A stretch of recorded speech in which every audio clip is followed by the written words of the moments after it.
Okay, so start na siya. ID lang natin yung ano, engine. So check natin yung ano guys.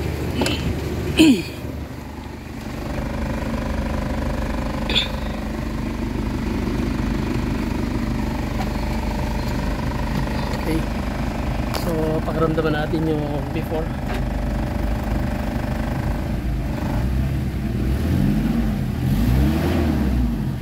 Pakiramdaman nyo yung galit ng makina.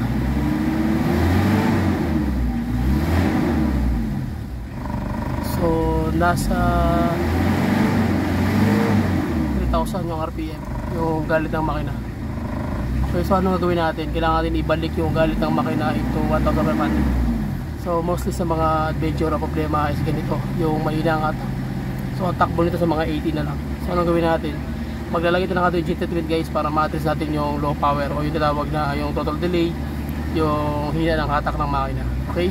So ayan yung before, pakiramdaman nyo yung RPM. Nasa 3 mil yung galit ng makina. So kailangan natin ibalik ng either 1,000 to 1,200 ang RPM. Okay? So tara, maglalagay tayo ng ating GT treatment. So tapos na tayo mag-change oil, tapos na tayo maglagay ng oil air cleaner. So tara, let's go.